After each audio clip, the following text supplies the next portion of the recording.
안녕하세요. 만나서 반갑습니다. 역사가 김영준입니다. 한중일 근대사 삼국지 제55부 에로 사건의 진실공방이라는 주제를 가지고 오늘 여러분과 함께 할까 합니다. 시간을 잠깐만 좀 뒤로 돌려볼게요. 한번 그런 의문을 가지신 분들이 계실 것 같기도 해요.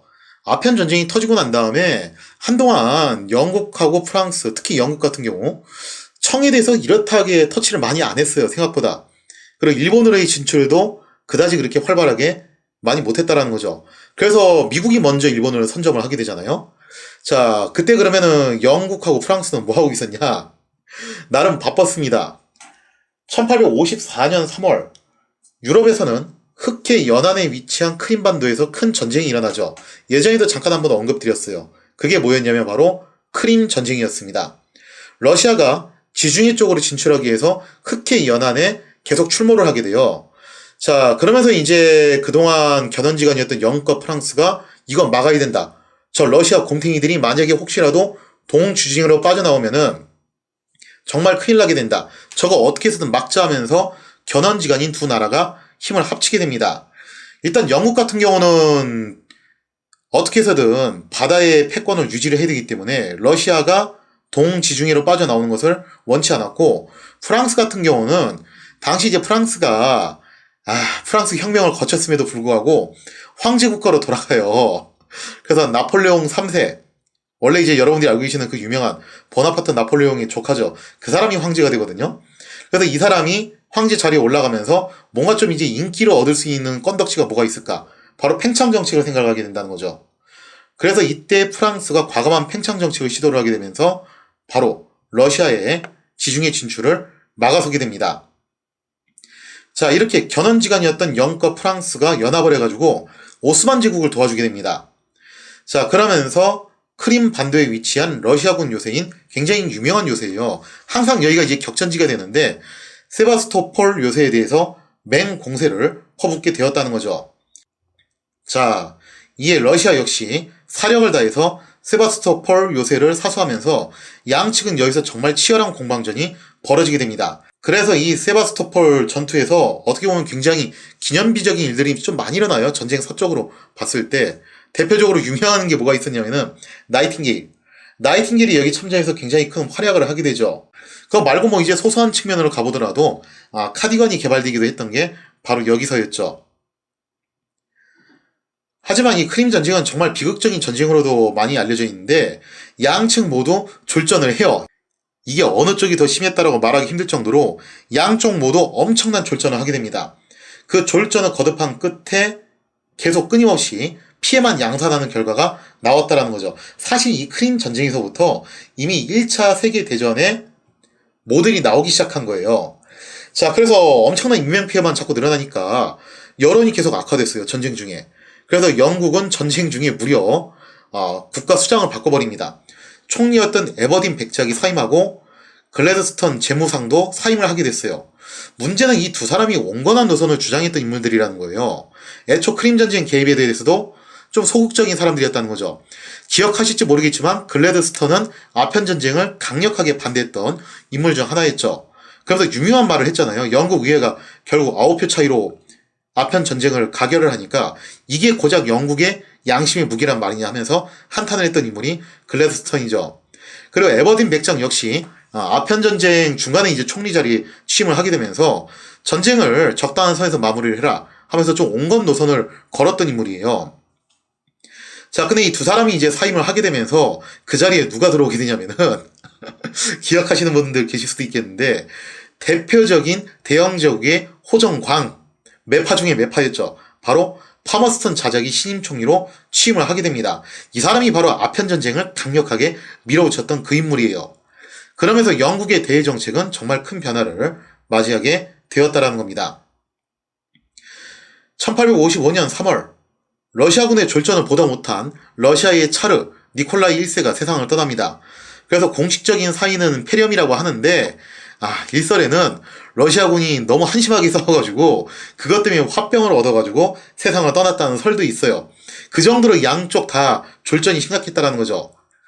자, 그렇게 해서 이제 니콜라이 1세가 세상을 떠나고 1855년 9월에 드디어 영프 연합군이 무수한 희생을 치른 끝에, 정말 많은 희생을 치른 끝에 세바스토폴 요새를 함락을 함으로써 크림 전쟁에서 승기를 잡게 됩니다.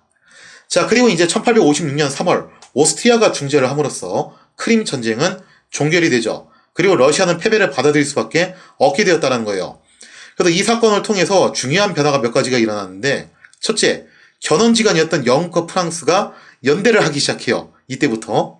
그 다음에 두 번째, 러시아는 지금 북해 쪽으로도 못 나오고 지중해 쪽으로도 못 나오고 하여튼 서방 쪽으로 나올 수 있는 구멍이 없어졌어요.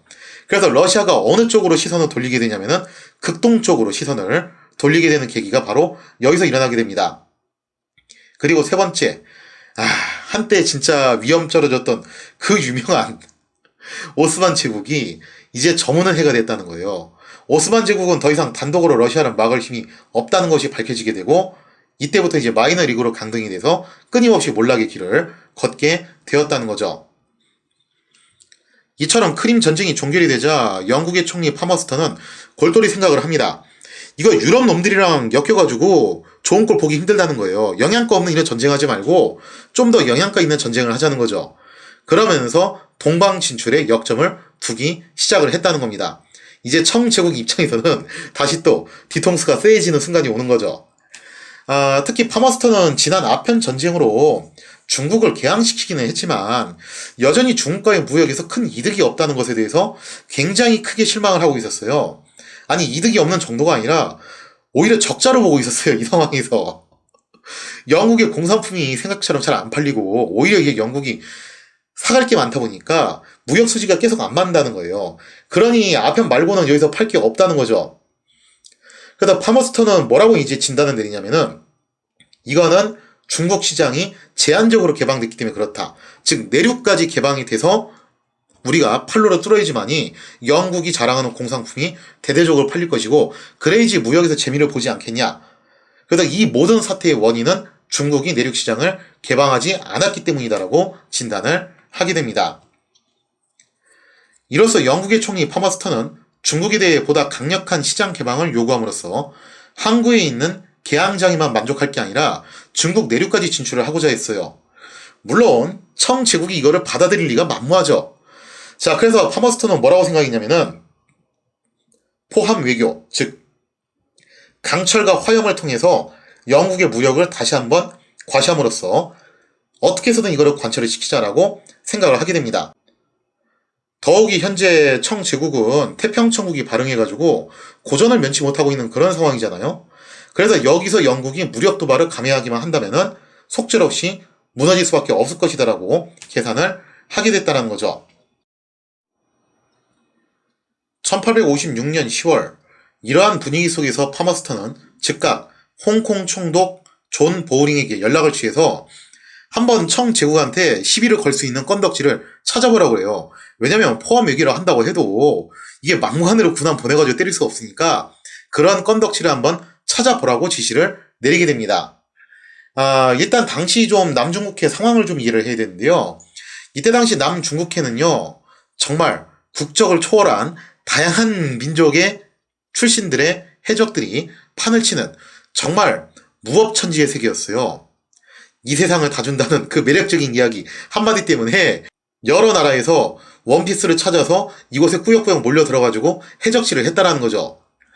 그러나 아편전쟁 이후 교역로의 안전을 확보하기 위해서 영국 함대가 여기에 출진을 하자 결국에는 꽝 잡는 게 매라고 해적 잡는 건 영국 함대죠. 자, 그렇게 되면서 남중국해에 진출했던 해적들은 대부분 소탕을 당하게 됩니다. 자, 해적들은 더 이상 바다에서 해적질하기가 힘들어졌어요. 그렇게 되자 주로 작은 섬들을 근거지로 삼아가지고 각종 밀수와 불법적인 일들을 자행하게 되었다는 겁니다. 청제국에서는 이러한 해적들을 소탕하는 임무를 맡은 것이 누구였냐면 바로 광동수사였어요. 광동수사가 그런 직위에 있는 사람이었는데, 이 무렵 홍콩에 선적을 두었던 밀수선인 에로호가 겉으로 봤을 땐 상선이었지만 사실은 이거 밀수선, 좀 더 적나라하게 말하면 해적선이나 다름없었어요. 그 에로호가 광저우에 입항을 하게 됩니다. 그리고 당시 광동수사 천총 양국정은 광저우에 입항하는 에로호가 표면적으로는 상선이지만 실상은 이게 해적들이 탑승한 밀수선이라는 첩보를 받게 됩니다. 자, 그러자 양국정은 즉각 에로우에 접선을 해가지고 해적 색출에 대한 협조를 요구를 했다는 거죠. 그러나 에로우 선장 로버트 케네디는 거부를 해요. 뭐라고 얘기하냐면은, 아니 이 배는 엄연히 영국의 선적을 둔 영국 법의 보호를 받는 배다. 중국 관원이 그런 권한이 어디 있냐 하면서 거부를 해요. 물론 에로우가 영국의 선적을 둔 건 또 맞는데, 실소유주는 이게 또 중국인이라는 상당히 묘한 상태거든요. 그러니까 이 시대는 이런 게 되게 비일비재했어요. 제너레이션 오너도 사실은 크게 틀리지 않는데, 당시에는 이런 형태의 배들이 굉장히 많았어요. 자, 그러자 양국정은 또 뭐라고 반론을 하냐면은, 아니 중국 해역에서 중국인이 소유한 배에 탑승한 중국인 선원들을 검문하겠다는데 그게 도대체 왜 문제가 되냐, 이거는 정당한 공무집행이다 하면서 결국 수색을 강행을 하게 됩니다. 양국정은 수색을 강행한 끝에 에로우에 탑승한 12명의 중국인 선원들을 연행을 하게 됐다는 거죠. 자, 근데 문제는 이 사건에서 뭐가 발생을 하게 되냐면은, 에로우에 개항되었던 영국 국기를 양국정이 끌어내려버리는 사태가 발생을 했다라는 겁니다. 근데 양국정은 뭐라고 얘기하냐면은, 애초에 에로우가 상선을 가장한 밀수선이기 때문에 이런 밀수선이 왜 버젓이 저렇게 국기를 걸고 다니냐, 이거 사기치고 다니는 거 아니냐 하면서 이런 강경한 조치를 취했다라고 하죠. 그리고 또 일설에는 어떤 주장도 있냐면은, 처음부터 에로우에 국기가 없었다는 설도 있어요. 즉 에로우가 처음에 국기도 개항 안 하고서 그렇게 돌아다니다가 양국정이 이제 수색을 하러 접근하니까 그제서야 부랴부랴 영국 국기를 개항했다라는 그런 설도 있어요. 아무튼 양국정의 수색 강행에 격분한 선장 로버트는 즉각 광저우에 있는 영국 대사관을 찾아가게 됩니다. 당시 광저우 영국 영사로 파견되어 있었던 사람이 해리 파크스라는 사람인데, 이 사람 기억해두세요. 앞으로 되게 자주 나옵니다. 해리 파크스는 에로우 선장의 이 하소연을 듣고서 딱 감을 잡죠. 이게 바로 본국에서 원하는 그 건수구나라고 판단을 하게 됩니다. 당시 해리 파크스가 20대 굉장히 젊은 나이였어요. 확실히 이 젊은 나이에 그 혈기를 갖고 있기 때문에 사고를 치게 되죠. 물론 이게 어느 정도 계산된 사고긴 해요. 자, 이렇게 민원을 접수한 해리 파크스는 즉각 광저우 총독 암문으로 쳐들어가서 에로우 문제에 대해서 굉장히 거칠게 항의를 하게 됩니다. 해리 파크스는 양광 총독 옆 명칭에게 즉각 체포해 간 에로우 선원들은 모두 석방해 줄 것과 영국 국기를 모독한 일에 대해서 사과를 요구했어요. 자, 그런데 이게 고의적으로 이렇게 나온 거예요. 해리 파크스의 항의 태도가 점잖지 못한 정도로 떠나가지고 정말 무리했다라는 거죠. 그래서 결국 이 광경을 지켜보던 청의 관료가 참다 못해서 너무 화가 난 나머지 그만 해리 파크스의 따귀를 떼어버리는 사태가 발생을 하게 됩니다. 자, 해리 파크스가 뻥튀기를 맞자 당연히 이제 길길이 날뛰겠죠.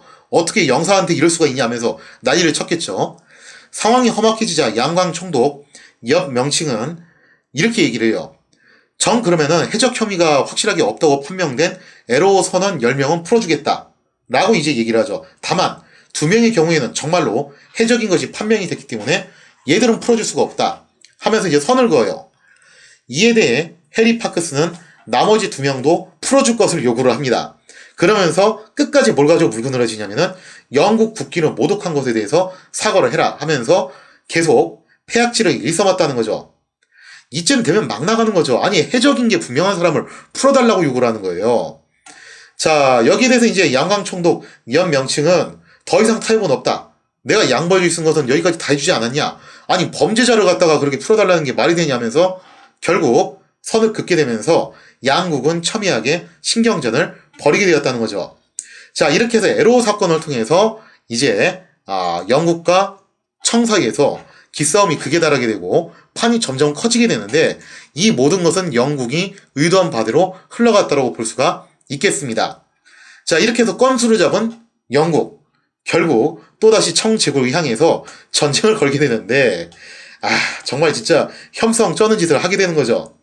그러면서 제2차 아편전쟁이 시작이 되었습니다. 과연 제2차 아편전쟁은 어떻게 전개될 것인가? 거기에 대한 이야기는 다음 시간에 이어서 계속하도록 하겠습니다.